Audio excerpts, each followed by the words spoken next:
সারা পশ্চিমবঙ্গ জুড়ে শুরু হয়ে গেল ভোটার ভেরিফিকেশন অর্থাৎ SIR। তবে এই ভোটার ভেরিফিকেশনের সবথেকে গুরুত্বপূর্ণ প্রশ্ন হলো বিবাহিত মহিলাদের নাগরিকত্ব প্রমাণের জন্য কোন কোন ডকুমেন্টসের প্রয়োজন পড়বে।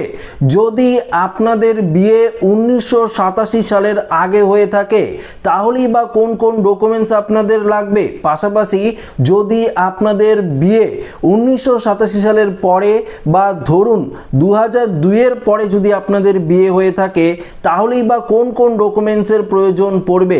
আজকের এই ভিডিওটিতে এই বিষয়ে আপনাদেরকে একদম বিস্তারিতভাবে জানিয়ে দেব, অর্থাৎ বিবাহিত মহিলাদের ক্ষেত্রে কোন কোন ডকুমেন্টসের প্রয়োজন হবে পশ্চিমবঙ্গে ভোটার ভেরিফিকেশনের ক্ষেত্রে। তো সমস্ত কিছু জানাবো, তো অবশ্যই ভিডিওটিতে আপনারা প্রত্যেকেই প্রথম থেকেই শেষ পর্যন্ত সঙ্গে থাকবেন।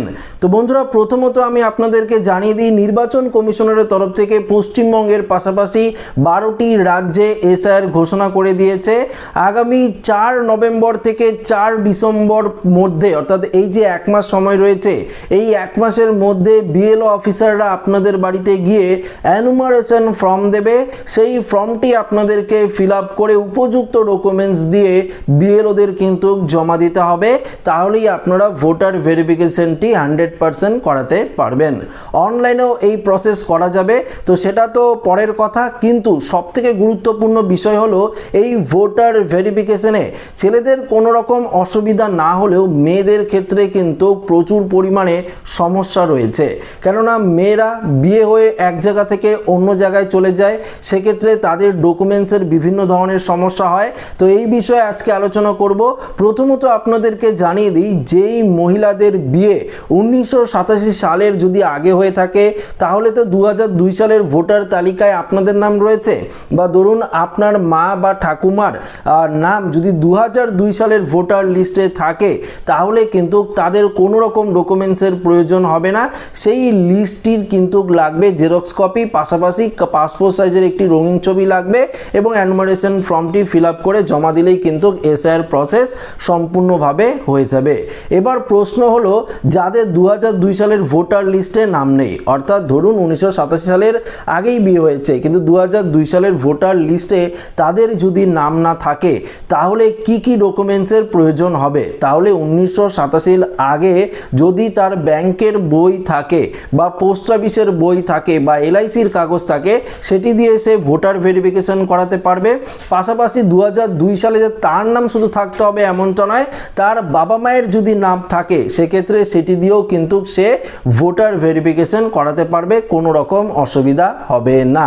পাশাপাশি 1987 পরে বা 2002 এর পরে যদি তাদের বিয়ে হয়ে থাকে সেক্ষেত্রে 2002 সালের ভোটার লিস্টে যদি তাদের নাম না থাকে কিন্তু তাদের যে বাপের বাড়ির বাবা মায়ের নাম যদি 2002 সালের ভোটার লিস্টে থাকে তাহলে কোনো রকম ডকুমেন্টস ছাড়াই কিন্তু শুধুমাত্র সেই লিস্টটির যে একটি জেরক্স কপি, যেটা আপনাদের একটু আগে বললাম, সেই জেরক্স কপিটি দিয়ে কিন্তু আপনারা ভোটার ভেরিফিকেশন করাতে পারবেন।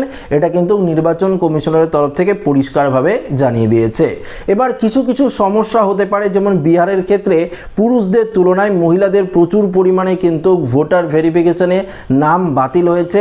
বেশ কিছু কারণ রয়েছে, যেমন বাপের বাড়িতে যেখানে ছিল সেখানে ভোটার লিস্টে তার ভোটার নাম রয়েছে, যখন সে শ্বশুর বাড়িতে এসেছে তখন কিন্তু তার ভোটার কার্ড ট্রান্সফার করেনি, বা যদিও ট্রান্সফার করে থাকে সেক্ষেত্রে যদি বাপের বাড়িতে আপনারা ভোট দিতে না যান, ধরুন আপনারা ট্রান্সফার করেননি, সেক্ষেত্রে অনেক মহিলাদের ক্ষেত্রে দেখা যায় যখন ইলেকশন হয় তখন তারা ভোট দিতেই যায় না, অর্থাৎ কিছুটা দূরত্ব তাই হয়তো ভোট দিতে যায় না, বা কোনো রকম সমস্যার কারণে ভোটের দিন গাড়ি প্রবলেম থাকে বা বিভিন্ন ধরনের সমস্যার কারণে তারা যদি ভোট দিতে না পারে, এভাবে দীর্ঘদিন ধরে যদি ভোট না দেয় সেক্ষেত্রে তাদের যে ভোটার লিস্ট সেই লিস্ট থেকে নাম কিন্তু বাতিল হয়ে যায়, সেক্ষেত্রে একটা সমস্যা হতে পারে।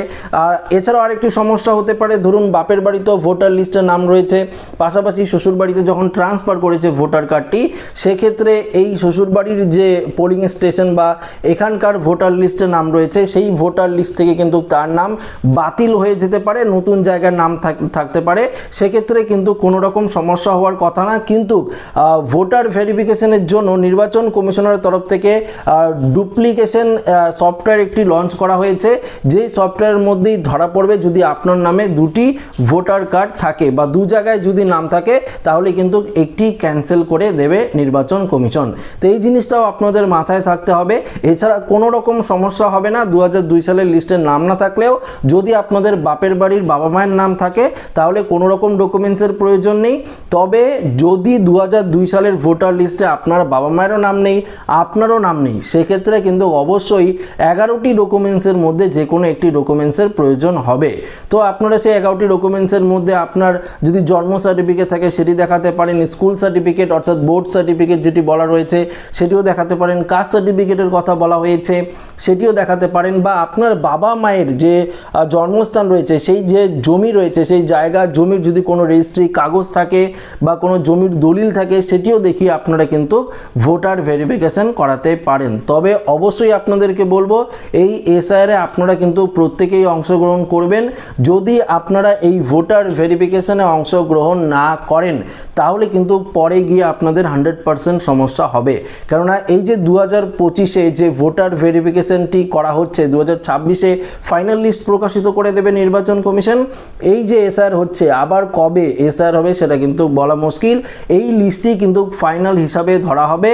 যাদের নাম এই লিস্টে উঠবে না তাদের ভোটার কার্ড বাতিল করে দেওয়া হবে। আস্তে আস্তে তারা কিন্তু সরকারের যে বিভিন্ন সুযোগ সুবিধা সেগুলো তো পাবেই না, ভবিষ্যতে তাদের কিন্তু বড়সড় সমস্যায় পড়তে পারে। কেননা নির্বাচন কমিশন পরিষ্কারভাবে জানিয়ে দিয়েছে যে এই ভোটার ভেরিফিকেশনের মূল উদ্দেশ্য হলো অবৈধ ভোটার কার্ডগুলো সেই লিস্ট থেকে ক্যান্সেল করে দেওয়া, মৃত ভোটার কার্ডগুলো ক্যান্সেল করে দেওয়া, ভুয়ো ভোটার কার্ড ক্যান্সেল করে দেওয়া, এক ব্যক্তির দুটো জায়গায় নাম রয়েছে সেই সমস্ত ভোটার কার্ড ক্যান্সেল করে দিয়ে একটি স্বচ্ছ পরিষ্কার ভোটার লিস্ট তৈরি করাই কিন্তু নির্বাচন কমিশনের মূল লক্ষ্য। তার জন্যই কিন্তু এই স্পেশাল ইন্টেনসিভ রিভিশন শুরু হয়েছে।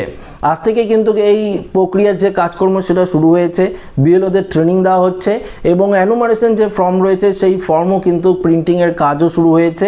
একদম পরিষ্কারভাবে কিন্তু আপনাদেরকে জানিয়ে দিচ্ছি 4 নভেম্বর থেকে একদম 4 ডিসেম্বর এই যে এক মাসের সময়টা, এই এক মাসের সময়ের মধ্যেই কিন্তু আপনার বাড়িতে বিএলও অফিসাররা যাবে, গিয়ে ফর্ম ফিল আপ কিন্তু আপনাদেরকে করতে হবে অ্যানুমারেশন ফর্মে।